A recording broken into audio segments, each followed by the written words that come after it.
এক বাবার 3টা সন্তান ছিল, ভালো করে এক্সাম্পলটা বুঝবেন। 3 জন সন্তানকে বাবা সম্পদ বন্টন করে দিল। একজন সন্তান ছিল বড় খারাপ, এর অভ্যাস ছিল খারাপ, চরিত্র ছিল খারাপ, বাজে কাজে মন্দ কাজে সময় ব্যয় করে, জুয়া খেলে, মদ খায়, গাঞ্জা খায়। বাবা ওই ছেলেটারে সম্পদ দিল, অল্প দিনের ভিতরে সম্পদ বিক্রি করে মানুষের কাছে ঋণগ্রস্ত হয়ে গেল। মানুষ তার বাবার কাছে বলতেছে, তুমি তো এত ভালো মানুষ, কিন্তু পোলাটা এত খারাপ হলো কেমন করে? আজকে এতদিন যাবৎ আমার টাকা দেয় না, পাওনা টাকা দেয় না, এত টাকা ঋণ পাই, ডাইনে বামে কত মানুষ কত কিছু কয়। বাবা এক পর্যায়ে ওই মানুষের ঋণগুলা শোধ করে। তারপরে ছেলেটারে ডাক দিয়ে বলতেছে, বাবা আয়, তোর কারণে আমার ইজ্জত যায়, সম্মান যায়, মানুষ আমাকে মন্দ বলে।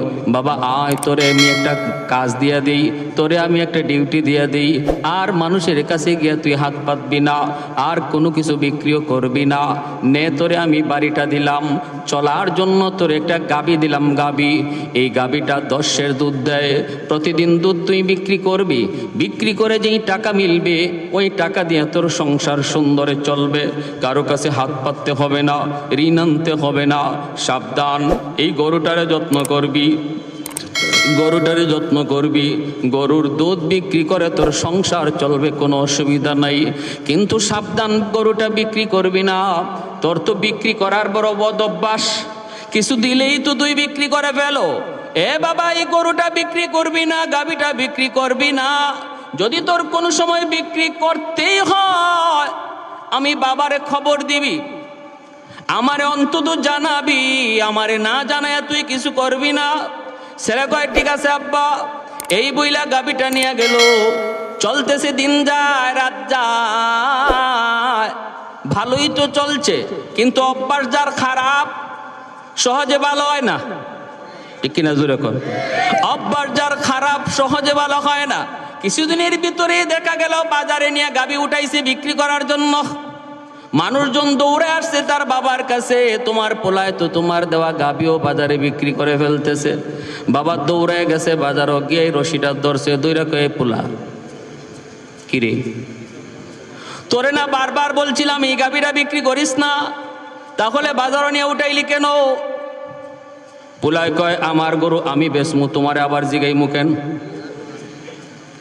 হ্যাঁ, এমনও কিছু আদর্শ সন্তান আমাদের সমাজেও কিছু মিলে বাবার সাথে খারাপ আচরণ করে, এমন সন্তান সমাজে আসেনি না নাই?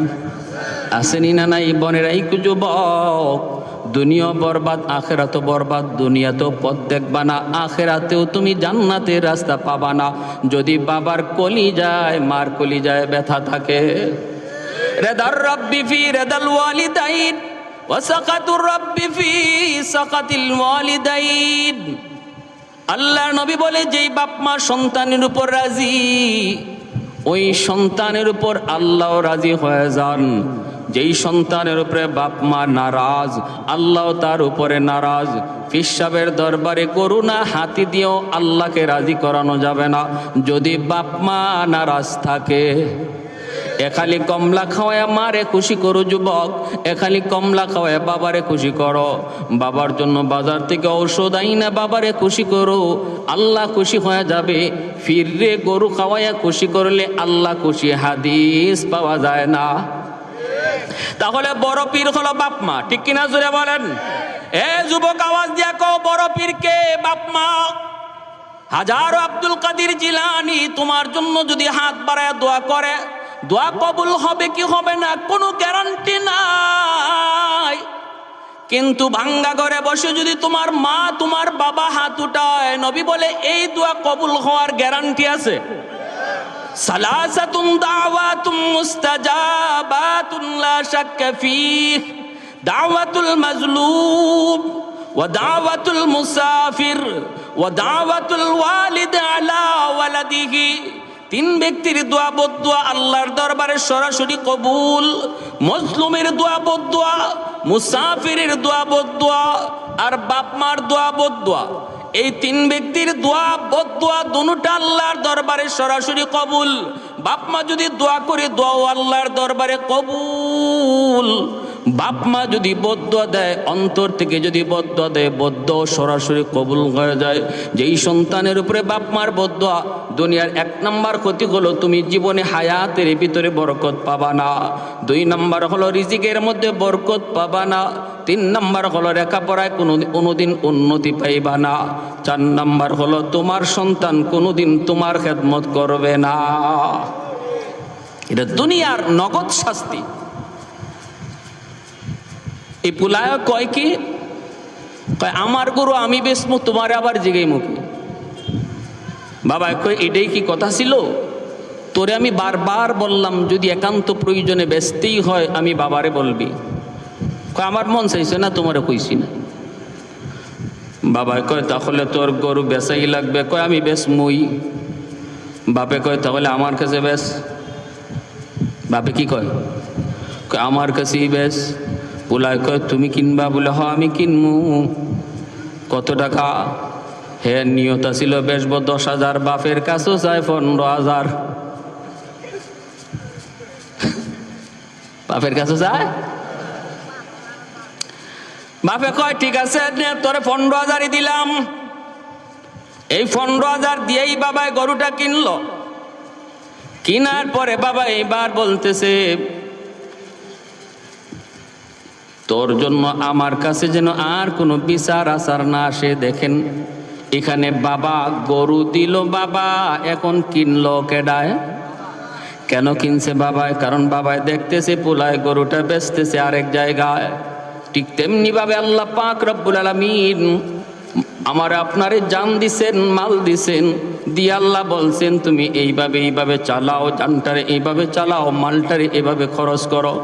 এখন দেখা যায় আমরা ওই পোলার মতো আমার মর্জি মতো জান আরেক জায়গায় বিক্রি করে ফেলতেছি, মাল আরেক জায়গায় বিক্রি করে ফেলতেছি। তখন আল্লাহ কয় এরা বান্দা রাখ রাখ রাখ, তুই যখন বেচবি আমি আল্লাহর কাছে বেচ, আমি তোর জানমাল কিনে নিলাম। সুবহানাল্লাহ। বিনিময়ে তোমার জান্নাত দিলাম, জান্নাত কিনলাম ঠিক, কেনার পরে আবার তোর কাছে দিয়া দিলাম। কিনছি আমি, কিন্তু ভোগ করার অধিকার দিলাম তোমারে। এই দেহর দ্বারা, এই জানের দ্বারা, মালের দ্বারা যত উপকার লাভ করা যায় তুমি করো, আমি আল্লাহ লাগবে না। তুমি এই দেহ দ্বারা, এই মাল দ্বারা, জান দ্বারা উপকৃত হও। যদি তুমি আমাকে আমার দেওয়া, আমার কিনা ওই জানমাল আমার মর্জি মতো চালায়া তুমি কবরে যাইতে পারো আমারে বুঝ দিয়া, আমার মাল আমারে বুঝ দিয়া যদি কবরে যাইতে পারো, আমি আল্লাহ তোমার মাল তোমারে সঠিকভাবে বুঝায় দিব। আর একটু জোরে সুবহানাল্লাহ। ভাইরা আমার, এজন্যই তো যুবক আজকের মাহফিল যুবকদের দ্বারা আয়োজন। যুবক এই রবিউল আউয়াল মাসে তুমি তোমাকে এইভাবে প্রস্তুত করো, আমি আমার জান, আমি আমার মাল নিজের মর্জি মতো ব্যয় করব না। কারণ এই জানমালের মালিক আমি না, মালিক আল্লাহ। যেই জিনিসের মালিক আমি না, মালিক আরেকজন, কিন্তু দখলে আমার। এই জিনিসের নামই হলো আমানত। আমানত কাকে বলে? যেই জিনিসের মালিক আমি না কিন্তু দখলে আমি। এই সমস্ত জিনিস হলো আমানত। আমানতের বস্তু ব্যবহার করার তরিকা হলো নিজের মর্জি মতো ব্যবহার করা যায় না, মালিকের মর্জি মতো ব্যবহার করতে হয়। 10,000 20,000 টাকা যদি আপনার কাছে কেউ আমানত রাখে, এই টাকা আপনি ইচ্ছা মতো খরচ করলে খেয়ানত হবে। বরং যে রাখছে মালিক যদি কয় এই 10,000-এর ভিতরে 100 টাকা অমুকরে দাও, 200 টাকা অমুকরে দাও, 300 টাকা অমুকরে দাও, এইভাবে সে যেই তালিকা তৈরি করে দেয়, ওই তালিকা মতো যদি তুমি 10,000 টাকা খরচ করো তাহলে আমানতে আমানতদারি রক্ষা হলো। কিন্তু নিজের মর্জি মতো 1 টাকা ব্যয় করলে আমানতে খেয়ানত হয়। নবী বলে লা ঈমান লিমান লা আমানাতা লা, লা ঈমান লিমান লা আমানাতা লা, লা ঈমান লিমান লা আমানাতা লা। আল্লাহর নবী কয় যার ভিতরে আমানতদারি নাই তার ঈমান নাই, তার ঈমান নাই, তার ঈমান নাই। ভাইরা আমার, কষ্ট হলো মসজিদে গিয়া নামাজ পড়ো। তোমার দেহের উপরে যদি কষ্ট লাগে, শীতের দিনে ঠান্ডা পানির কষ্ট রে যুবক, ও আল্লাহর বান্দা তুমি বৃদ্ধ, আল্লাহর হুকুম মোতাবেক তুমি তোমার দেহটারে খরচ করলায়, আমানতদারি রক্ষা হলো। এরকম বৃদ্ধ এরকম যুবক কবরে যাইতে দেরি, আল্লাহ তারে জান্নাতের মালিক বানাইতে দেরি হয় না। আল্লাহ নবী রহমতের নবী মসজিদ নববীতে বসা একজন যুবকের ঘটনা শোনাই। দেখো এই যুবক তার জানমাল কিভাবে আল্লাহরে বুঝাইয়া দিছে। একটু মনোযোগ দিয়ে শোনো যুবক, এত দূর থেকে এসেছি গল্প গুজব করার জন্য নয়, কিছু খোরাক দেওয়ার জন্য। দিলের কানটা খুলে একটু শোনো রে আল্লাহর গোলাম। রং তামাশা করে যৌবন কালটা তুমি নষ্ট করে দিও না, কারণ যৌবন কালটা হলো আল্লাহর ওলি হওয়ার বয়স। এই দুনিয়ায় যত আল্লাহর ওলি হয়েছেন সবাই যৌবনে আল্লাহর ওলি হয়েছেন। যৌবনকাল ইবাদতের কাল, যৌবনকাল ওলি হওয়ার কাল। মায়ার নবী মসজিদে নববীতে বসা, ওই অবস্থায় সাহাবায়ে কেরাম আল্লাহর নবীর চতুর্দিকে ঘেরাও দেয়া বসা। হঠাৎ করে আল্লাহর নবী দেখেন একজন সাহাবী বড় পাগল পারা হইয়া নবীর দরবারে হাজির। আল্লাহর নবী জিজ্ঞেস করতেছেন, কিরে সাহাবী, ব্যাপার কি এত পাগল হইয়া নবীর দরবারে? ঘটনা কি, কি সমস্যা তোমার একটু খুলে বলো। আল্লাহর নবী দেখেন তার সাহাবী সাদ আসলামী রাদিয়াল্লাহু তাআলা আনহু একজন টাটকা যুবক, কিন্তু চেহারা বড় কালো। এত কালোর কালো, আরবের মানুষ তারে আরবের কাক কয়, গোরাবুল আরব কয়। ওই আরবের কাক কয়ে তারে ডাকি। চেহারার সুরত বেশি ভালো না, নাক কানের ভালো কোনো নমুনা নাই, রং অতি কালো, কাকের চেয়েও বেশি কালো। আল্লাহ নবী জিজ্ঞেস করেন, সাদ ঘটনা কি, এত পাগল হয়ে নবীর দরবারে?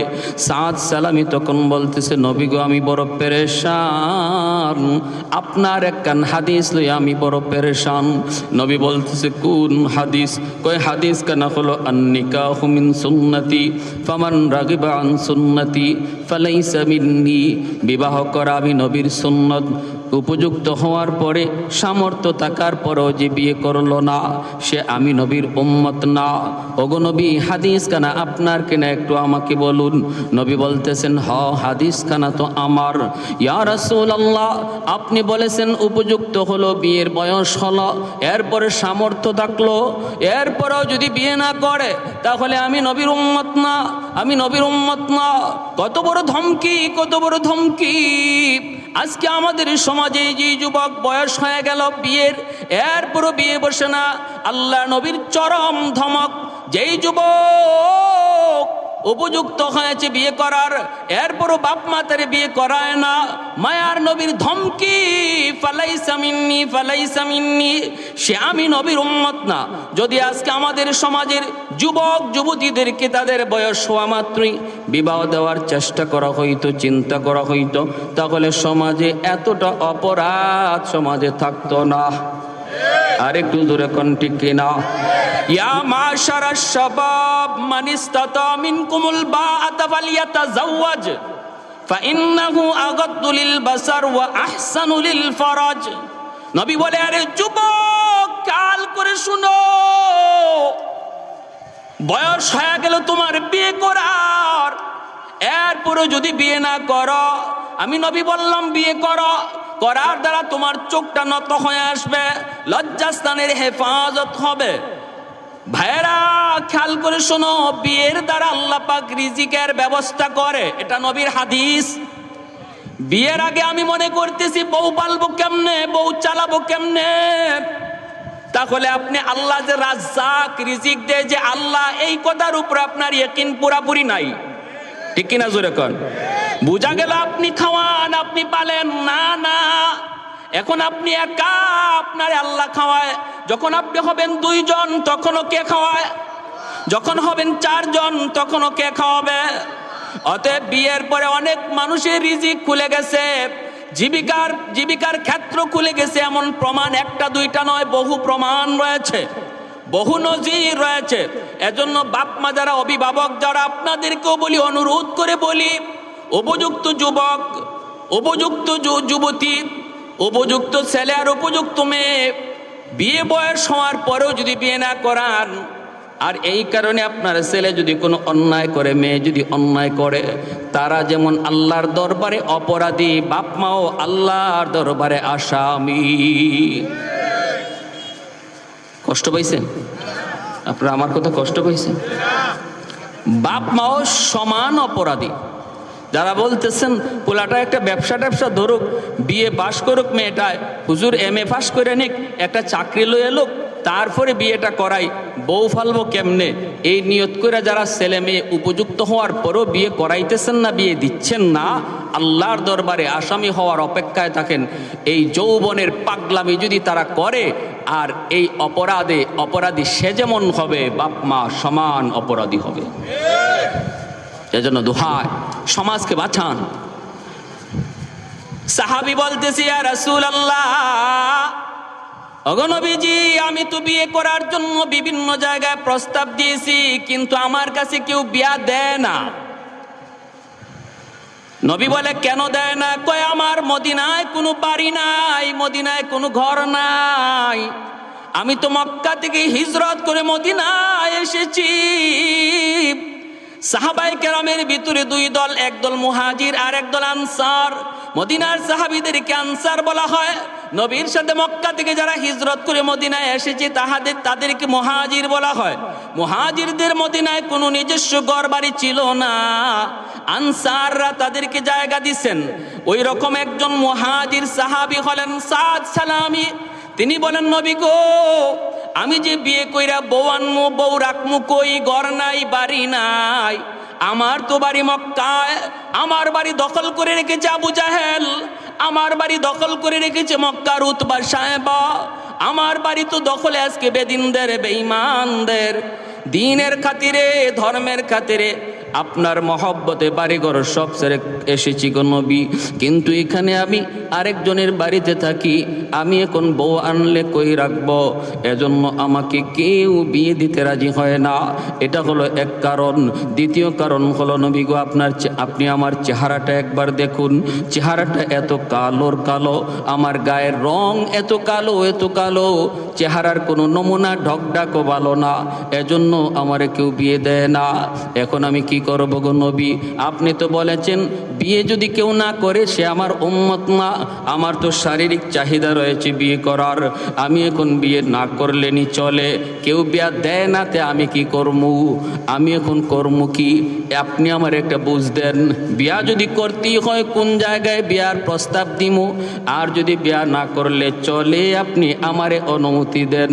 আল্লাহর নবী কয়, সাদ রে, কেউ বুঝি তোমার কাছে বিয়ে দেয় না? কয়, না গো নবী, কেউ বিয়ে দেয় না।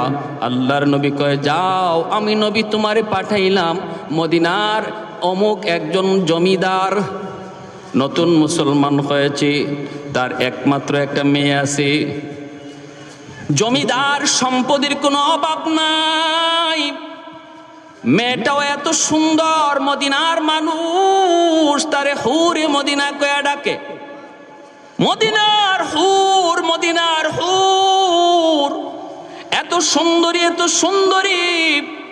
ওই মেয়েটার জন্য আমি তোমাকে পাঠাইলাম, বিয়ের প্রস্তাব লইয়া যাও। আরেকটু জোরে কন্যা সুবহানাল্লাহ। কে পাঠাইতেছেন? বলেন নবীজি। কে পাঠাইতেছেন? আমার নবী, রহমতের নবী পাঠান। সাদ সালামি সাথে সাথে দৌড় শুরু করে দিলেন, একটু চিন্তা করলেন না, কই যাইতেছি বিয়ার প্রস্তাব লইয়া, হায় হায় কই যাইতেছি, জমিদারের মেয়ে, গরিবের মাইয়া, আমার কাছে বিয়া দেয় না, আর নবী আমারে পাঠাইতেছে জমিদার বাড়িত। হায় হায়, বিশ্ব সুন্দরী মদিনার মানুষ যারে হুর কয়, হুর, আমারে কালো মাইয়াই কেউ দেয় না, নবী আমারে হুরের কাছে পাঠায়। বুঝছি আমার কপালে মনে হয় বিয়া নাই, মাইর আছে। আমরা হইলে কত চিন্তা করতাম, ঠিক কিনা? আমরা হইলে মনে মনে ভাবতাম, বুঝছি নবী আমাকে নিজের দরবার থেকে কেমনে তাড়ায়া দেব, এইভাবে না তাড়ায়া যাও মিয়া, কেউ বিয়া দেয় না, তে আমি কি করমু? এই কথা নবী না বইলে কোনো একটা শুরুতে হয়তো আমাকে দরবার থেকে ভাগাইছেন, এমনটা আমরা হলে ভাবতাম। কিন্তু তারা তো নবীর সাহাবী, তারা তো আমার নবীর কথার উপরে কি পরিমাণ ইয়াকিন, আমার নবীর কথার উপরে কি পরিমাণ বিশ্বাস, কি পরিমাণ ইয়াকিন। জীবন যাবে তবুও নবীর কথা ফালাইতে পারেন না সাহাবীরা, ঠিক কিনা? জান যাবে তবু আমার নবীর কথা ফালানো যাবে না। সাদ সালামি দৌড় শুরু করে দিলেন বিয়ার প্রস্তাব লইয়া। মাঝখানে সাহাবীরা পাইছে, কিরে সাদ এত পাগল হয়ে কই যাও? সাদ সালামি বলতেছে, আমি বিয়ার প্রস্তাব লইয়া যাই। সাহাবীরা কয়, কার বাড়িতে যাও? কয় অমুকের বাড়িতে। সাহাবীরা কয়, কসকে বেটা কার লাগি বিয়ার প্রস্তাব? কয় আমার লাগি। কি কয় কার জন্য? কয় আমার জন্যই। কয় নিজের চেহারাটা একটু আয়নায় দেখছো নি? নিজের চেহারাটা একটু আয়নার সামনে দেখছো নি? সাদ সালামি কয় দেখছি তো। কয় তাহলে কোন সাহসে তুমি হুরে মদিনারে বিয়ে করতে যাও? একটু কি ভয় লাগে না? গেলে পরে তুমি বিয়ার প্রস্তাব দিয়া বাড়ি থেকে ফিরতে পারবাইনি নাকি ওখানে বাইন্দা তৈব? এটাও তো একটু তোমার হিসাব করা দরকার। সাদ সালামি কয় আমি তো বিয়ার প্রস্তাব দেই নাই, প্রস্তাব দেওয়াইছেন দিনের নবী, মায়ার নবী। আর একটু জোরে সুবহানাল্লাহ। কৌনাইনে মুখতারে খুদা তুমকো বানায়া, कौनैन मुख्तार खुदा तुमको बनाया, उम्मत का निगाहबान खुदा तुमको बनाया, उम्मत का निगाहबान खुदा तुमको बनाया। मौला मेरा आका मेरा रहमत की नबी है, तजदार मदीना है तो वाह अरबी है, तजदार मदीना है तो माह अरबी है। अशजार ने देते हैं नबूवत के शहादत, तशकीक कमर में है तो अंगुल की इशारात, तशकीक कमर में है तो अंगुल की इशारात। একটু জোরে বলেন না আল্লাহু আকবার।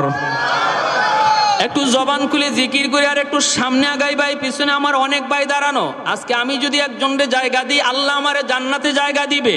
লা ইলাহা ইল্লাল্লাহ, জোরে।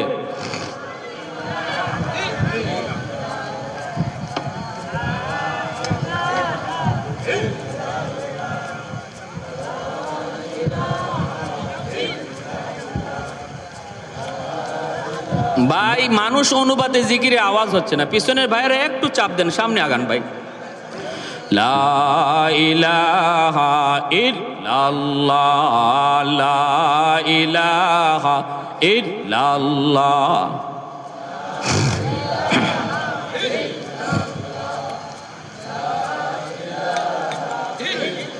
আরো জোরে, লা ইলাহা ইল্লাল্লাহ।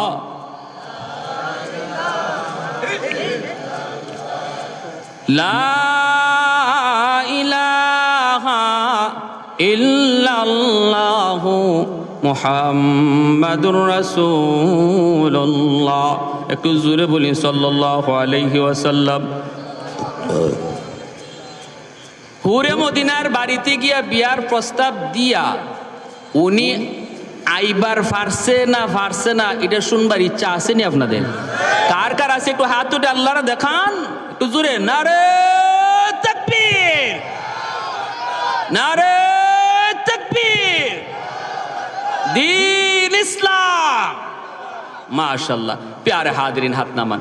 এইবার দেখা যায় সাহাবীরা কয়, কও কি তুমি আল্লাহ নবী তোমারে পাঠাইছেন, তাহলে দ্রুত যাও, কপাল তোমার খুলছে।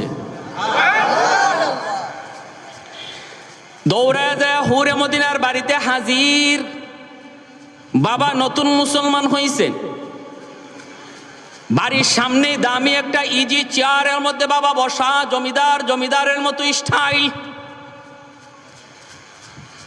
সাদ সালামি নিহায়েত গরিব একজন সাহাবী, চেহারার মধ্যে গরিব যে বোঝা যায়, আবার কালো তো কালো, চেহারার কোনো ঢক নাই, ডাক নাই। যাইয়েই তিনি সালাম দিলেন, আসসালামু আলাইকুম ওয়া রাহমাতুল্লাহ। হুরে মদিনার বাবাই কয়, ওয়া আলাইকুম আসসালাম ওয়া রাহমাতুল্লাহ। সালাম দেওয়ার সহি তরিকা কিভাবে? আসসালামু আলাইকুম ওয়া রাহমাতুল্লাহ। এতটুকু পর্যন্ত বলা, এটা হলো সালামের সহি তরিকা। কেউ যদি খালি কয় আসসালামু আলাইকুম, হবে সালাম, তবে অর্ধেক হইবে, অর্ধেক হবে না। অর্ধেক দোয়া হইছে, অর্ধেক দোয়া হয় নাই। আবার আমাদের দেশে কিছু রাজনৈতিক সালাম আছে, আসসালামু আলাইকুম, হে যে কি কইছে হেও বুঝছে না, যারে কইছে হেও বুঝছে না। আর যদি আসসালামু আলাইকুম না কইয়া কয় আসসালামু আলাইকুম, যে সাম শব্দের অর্থ হইছে মরণ। আসসালামু আলাইকুম অর্থ হইল তোমার উপরে শান্তি নাজিল হোক, আর আসসালামু আলাইকুম অর্থ হইল তুমি তাড়াতাড়ি মরো। শান্তির দোয়া না কইরা মরার দোয়া।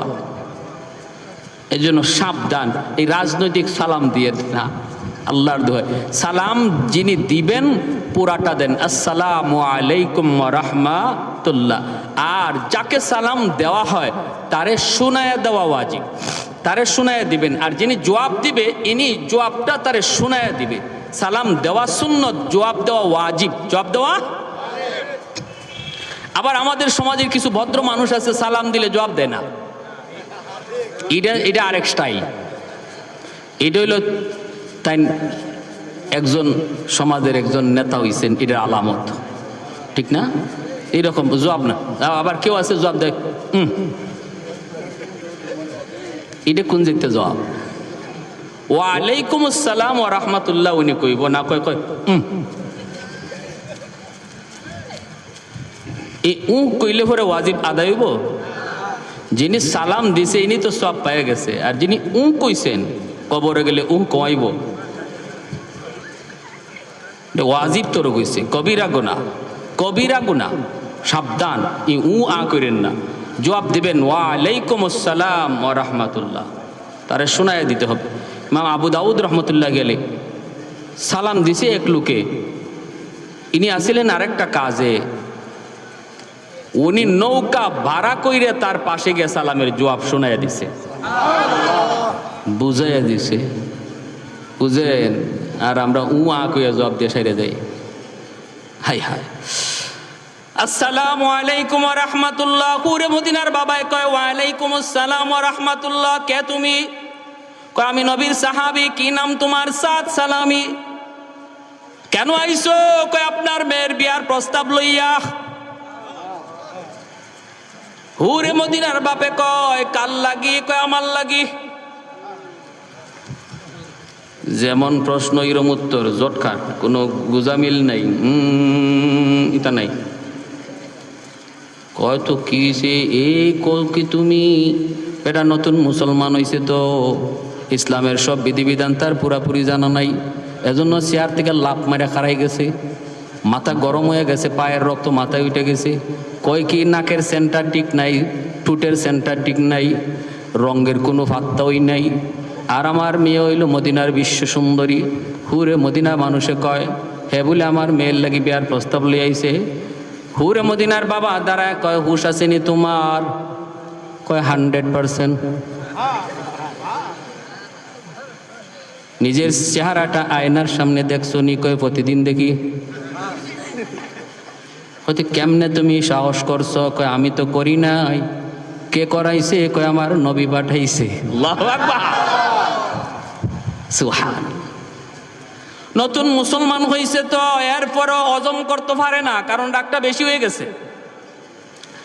হুট করে যদি কেউ রাগ হয়ে যায়, হুট করে ঠান্ডা হওয়া যায় না, একটু সময় লাগে। এজন্য নবী কয় বেশি রাগ হয়ে গেলে পরে বসে যাও, এরপরও যদি না থামে শুয়া যাও, এরপরও যদি না থামে ওযু করো, ঠিক কিনা? আল্লাহ নবী কয় কুস্তির মধ্যে যে যারে হারায় সে বাহাদুর নয়, রাগ যে হজম করতে পারে সে হলো বাহাদুর, সে হলো। বউয়ের সাথে রাগ হয়ে গেছে, যুবক একটা নিরীহ মহিলা, মা বাবার সব চাইরা, ভাই বোন সব চাইরা, স্বামীর হাত ধরে অচেনা জায়গায় এসেছে। এই জায়গাতে আপন বলতে তার কেউ নাই, আছে শুধু একমাত্র তুমি স্বামী। স্বামীটার হাত ধরে শিশুকাল থেকে যাদের মায়া মহব্বত পায়া মেয়েটা বড় হয়েছে, সে তোমার হাত ধরে চলে এসেছে। এখানে তার মা নাই, ভাই নাই, বাবা নাই, বোন নাই, কেউ নাই। তুমি তারে মারলেও কেউ ফিরাইতে আসবে না, তুমি তারে ধমক দিলেও কেউ জবাব তারে দিবে না। অতএব স্ত্রীর কথায় যদি তুমি কখনো গুসা হয়ে যাও, তারে ধমক দেওয়া বাহাদুরি নয়, হাত তোলা বাহাদুরি নয়। নবী কয় গুসাটারে যদি থামাইতে পারো তুমি বাহাদুর। তুমি একজন আদর্শ স্বামী, তুমি আদর্শ স্বামী। স্ত্রীর সাথে যদি হজম করতে পারো, মহিলা মানুষ বাঁকা হাড় দ্বারা সৃষ্টি, একটু কথাবার্তা একটু তেরা বেড়া হইবই, এটা তোমার হজম করাটা হলো বাহাদুরি, ঠিক কি না? হজম করাটা হলো বাহাদুরি। একটু চিন্তা করে দেখো, যদি আল্লাহ সিস্টেম পাল্টাইয়া দিত যে বিয়ার পরে বউ জামাইয়ের বাড়িতে যাওয়া না, জামাই বিয়ার পরে বউর বাড়িতে গিয়ে থাকতই, যদি ইসলামের সিস্টেমটা এমন হইতো আর ওই বাড়িতে আপনি একা একা থাকতেন আর এরকম ভাবে কথায় কথায় আপনারে কেউ ধমকাইতো, তাইলে কেমন লাগতো? দুই একটারে খুন কইরা রাতের অন্ধকারে আইতেন আপনি, ঠিক না? দেখতেন দুই একজন খতম হয়ে গেছে, এরপরে আপনি আইতেন, নাইলে যেতেন গা বাইকিয়া।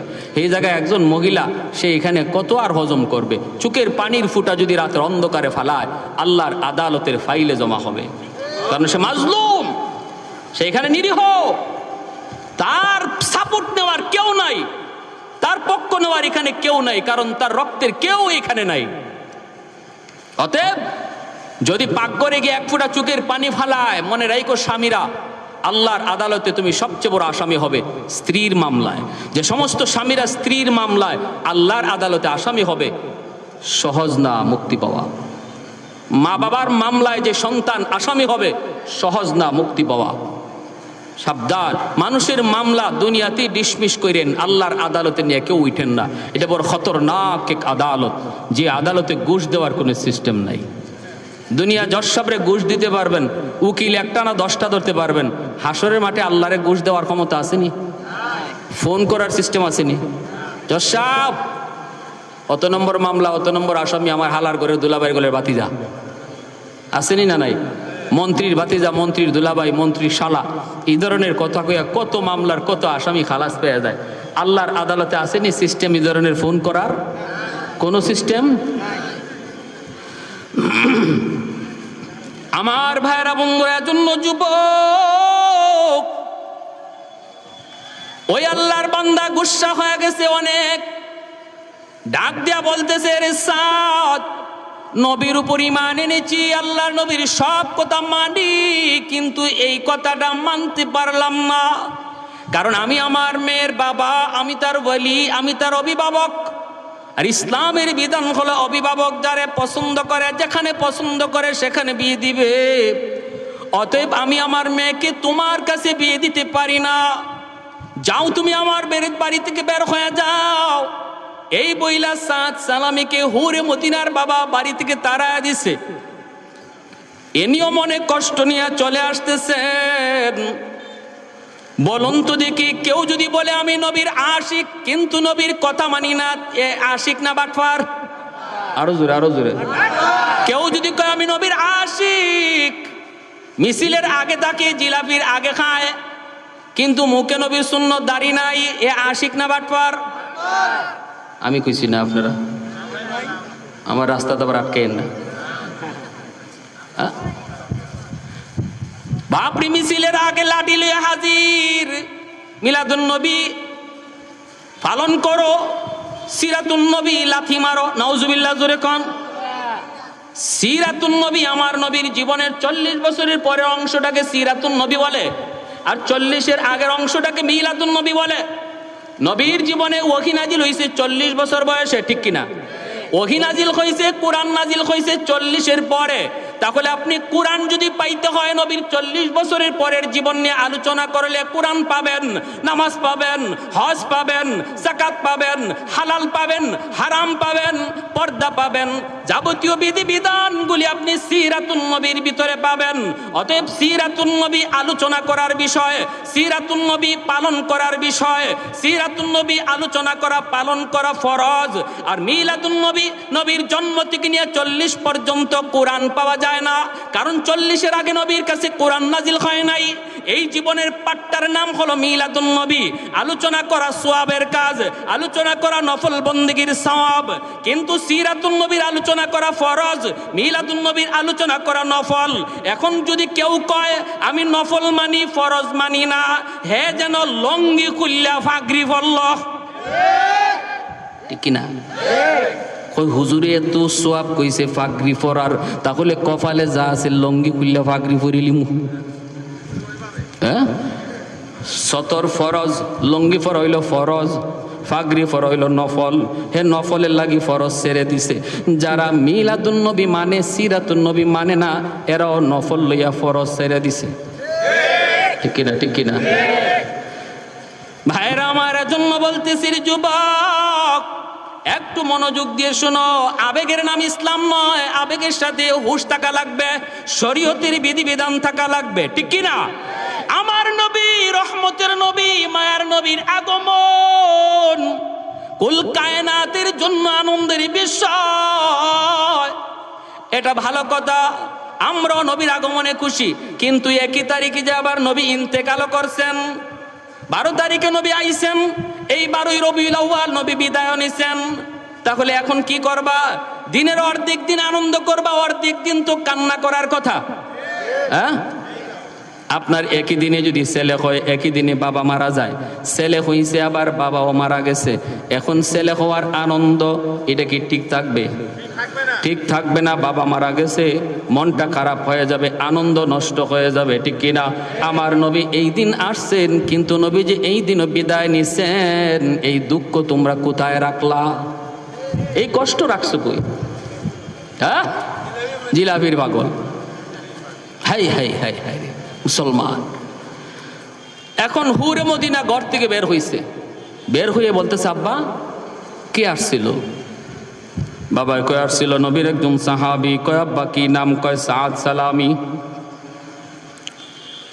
হুরে মদিনা কয় বাবা আমি সাদ সালামিকে চিনি। সুবহানাল্লাহ, দেখেন কেমন মহিলা। কয় আব্বু আমি সাদ সালামিকে চিনি। আল্লাহ নবী কয় কেমন চিনো? কয় আব্বু আমি ভালো করে চিনি, ইনার মদিনায় কোনো ঘর নাই, বাড়ি নাই, ইনি একজন মুহাজির সাহাবী, আমার নবীর সাথে হিজরত করে মদিনা আসছে। ও বাবা আমি তারে চিনি, অনেক কালো, অনেক কালো, তার মতো কালো আরবে কেউ নাই, এত কালো। এজন্য আরবের মানুষ গুরাবুল আরব কয়, আরবের কাক। এমনি বাবা কয় মারে তাহলে তুই আমার মনের ব্যথাটা বুঝবি। মা তুই কত দেখি এমন একটা মানুষ আইছে তোমার জন্য বিয়ের প্রস্তাব নিয়া, মা আমি কেমনে সেটা সই? আমার রক্ত মাথায় উইটা গেছে। আমার মেয়ে হলো মদিনার সবচেয়ে সুন্দরী, আমার মেয়ে হলো হৌরে মদিনা যার উপাধি। আমি হলাম মদিনার একজন জমিদার, আর আসছে একজন মানুষ যার মদিনায় ঘর নাই, বাড়ি নাই, আবার চেহারা সুরতের কোনো ডক নাই, ডাক নাই। মা একটু বল তো আমি কেমন করে তার প্রস্তাবটা মেনে নেই? আমি তো ধমক দিয়ে বের করে দিছি। এমনি মেয়েটা কয় আব্বু কি করছো তুমি? কয় ধমক দিয়ে বের করছি, ওই যে দেখ যায়। এমনি হুরে মদিনায় কয় আব্বু একটা কথা তোমারে জিজ্ঞেস করি গো আব্বু, তুমি কি সাদ সালামিরে জিজ্ঞেস করেছ এই সাদ কার দরবার থেকে এসেছে? বাবা কো তুমি কি তারে জিজ্ঞেস করেছো সাদ কার কাছ থেকে এসেছে? একটু জিজ্ঞাইছো নি? বাবা কো মারে আমি জিজ্ঞাইছি, নবীর দরবার থেকে এসেছে। ও বাবা তুমি কি তারে জিজ্ঞাইছো বিয়ের প্রস্তাবটা কে দিছে, সে নিজে না নবী দেওয়াইছেন? বাবা কয় নিটেও জিজ্ঞাইছি, সে নিজে দেয় নাই, নবী দেওয়াইছেন, নবী প্রস্তাব দেওয়াইছেন। এমনি হুরে মদিনা কান্না শুরু করে দিছে, চোখের পানিটা মুছে আর কয় বাবা গো তুমি সর্বনাশ করে ফেলেছো, বাবা তুমি ডাকাতি করে ফেলেছো গো বাবা। আমার নবী যদি সাদ সালামিকে পছন্দ করে থাকেন, আমার নবী যদি এই বাড়ির জামাই হওয়ার জন্য সাদকে পছন্দ করে থাকেন, তাহলে নতুন করে তুমি সাদের পরিচয় আমার কাছ থেকে নাও। ও বাবা আমি সাদকে চিনি, এই আরবের মধ্যে সাদের চেয়ে সুন্দর আর একজন যুবক যা আরবের ভিতরে না। এমনি বাবা কই মা তুমি কও কি? একটু আগে তুমি কইলা তার কালো তো কালো, জমের কালো, চেহারা শুরুতে একদম ভালো না, এখন তুমি বলতেছো বিশ্ব সুন্দর। মা তোমার এই বক্তব্য পাল্টাইলা কেন? মেয়ে তখন বলতেছে বাবা গো তুমি এখনো বুঝো নাই, আমার রহমতের নবী সরওয়ারে দু জাহান যেই চোখ দিয়া এই বাড়ির জামাই পছন্দ করেছেন, এই চোখের চেয়ে সুন্দর চোখ দুনিয়াতে আল্লাহ কাউরে দেয় নাই। আমার নবীর আল্লাহ যে চোখ দিছে, এত দামি চোখ দুনিয়ার কাউরে আল্লাহ দেয় নাই, দেয় নাই, দেয় নাই। অতএব আমার নবীর চোখ দিয়া যেই জামাই পছন্দ, যেই পাত্র পছন্দ, এর চেয়ে উপরে পছন্দ করার মতো কোনো মহামানব আল্লাহ জমিনে কাউরে বানাই নাই। বাবা তুমি মস্ত বড় ভুল করে ফেলেছো, তাড়াতাড়ি করে তুমি যাও নবীর দরবারে, যায় বলো এই বিয়েতে আমি রাজি, তুমিও রাজি, তাড়াতাড়ি করে যেন পাত্র সাজায় গুছায় নবী যেন পাঠায় দেয়, পাঠাইতে দেরি বিয়া হইতে দেরি হবে না। আরেকটু জোরে সুবহানাল্লাহ। तकबीर में कलमा में नमाजों में अज़ा में, तकबीर में कलमा में नमाजों में अज़ा में, है नाम इलाही से मिला नाम मुहम्मद, है नाम इलाही से मिला नाम मुहम्मद। महबूब ने कहा सल्ले अला नाम मुहम्मद, आको की जिया दिल की जिला नाम मुहम्मद, आको की जिया दिल की जिला नाम मुहम्मद। একটু জোরে আল্লাহু আকবার। বাইরে ঘটনা পরে আরো অনেক সিরিয়াস, সব ঠিক, এরপরও কিন্তু বিয়াটা হয় নাই, এরপরও সব ঠিক, এরপরও বিয়াটা হয় নাই। কার কার শুনবার ইচ্ছা হাত উঠে আল্লাহর একটু দেখাও। আল্লাহ তুমি প্রতিটা হাতকে কবুল করো, জোরে বলি আমিন, আর একটু জোরে বলি আমিন। ভাইয়েরা আমার, বাবা দৌড় শুরু করেছে নবীর দরবারে। বাবাই কইতেছে মারে তুই আমার ঘুম ভাঙ্গায় দিলি, আমি তো ঘুমাইছিলাম, আমি বুঝি নাই রে মা, বুঝি নাই, তুমি আমার ঘুম ভাঙ্গায় দিছো। এই বইলা বাবা দৌড় নবীর দরবারে যায় বলতেছে ইয়া রাসূলুল্লাহ, সাত সালামি নবীকে যায় খবর পৌঁছানোর আগেই হুরে মদিনার বাবা নবীর কাছে পৌঁছে গেছে। আল্লাহ নবীর কাছে এই খবর সাত পৌঁছাইতে পারেন নাই, এর আগেই হুরে মদিনার বাবা যায় হাজির। বলতেছে নবী গো, আপনার সাহাবী সাত সালামিকে আপনি জামাই বানায় পাঠায় দেন, বিয়েতে আমার মেয়ে প্রস্তুত, আমার মেয়ে বাসের ঘরে সেজে সুজে বসা আছে, পাঠাইতে দেরি হবে, বিয়ে হতে দেরি হবে না।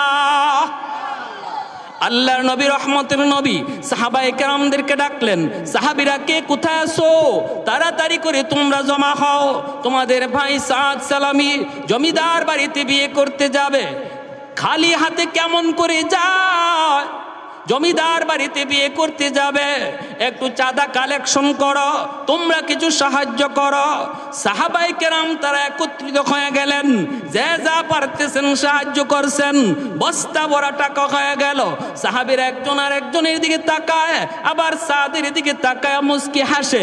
সাহাবীরা কয় সাদ রে, কেমন চান কপাল লইয়া আইসু, প্রিন্সের মতো আমাদের এক একজনের চেহারা, এরপরও হুরে মদিনাকে বিয়ে করার স্বপ্ন দেখতে পারি নাই, আর তোমার চেহারা তোমার কাছেই ভালো লাগে না, তবুও তুমি হুরে মদিনা পায়া গেছো, কেমন চান কপাল লইয়া আইসো। জোরে কন্যা সুবহানাল্লাহ। ভাইরে জন্য মনে রাখবা, যে সমস্ত পুরুষেরা খুব সুন্দর পুরুষ, সুঠাম দেহের পুরুষ, চেহারা বড় সুন্দর, কালো বউ পাইছেন আফসোস কইরেন না, কারণ এটা তকদিরের ফয়সালা। হ্যাঁ, আর যারা বউ পাইছেন খুব সুন্দর, নিজে খুব কালো, শুকরিয়া আদায় করেন। কি আদায় করেন? এটা কে মিলাই দিছে? বস্তা ভরা টাকা নিয়ে সাদ সালামি মনের আনন্দে রওনা দিছে বিয়ে করার জন্য, বাজার করবে বাজার। মনের ভিতরে কত আনন্দ। বাজারে গিয়ে মনের আনন্দে তিনি সদাই কিনলেন, অলংকার কিনে ফেললেন, শাড়ি কিনে ফেললেন। ওই অবস্থায় মনের আনন্দে ঘোড়ার পিঠে মাত্র উঠছেন, তিনি ঘোড়ার পিঠে উইটা তিনি রওনা দিবেন। এইদিকে হুরে মদিনার বাড়িতে অসংখ্য অগণিত মানুষের আনাগোনা, জমিদার মানুষ, মদিনার ভিআইপি মানুষগুলাকে তিনি দাওয়াত করেছে। আবার হুরে মদিনা বান্ধবীদেরকে দাওয়াত করে এনেছি। রম রম করতেছে পুরা বাড়িটা, মানুষই গিজগিজ করতেছে, সবাই অপেক্ষায় নতুন জামাই আসবে। এই অবস্থায় বাসর করে বান্ধবীরা হুরে মদিনাকে সাজায়। হুরে মদিনা বহু খুশি। বান্ধবীরা কয়, কি রে হুর, কি খবর, এত আনন্দ? কয়, আমার স্বামীকে পছন্দ করছে জাননি, পছন্দ করছেন সরওয়ারে দু জাহান রাহমাতুল লিল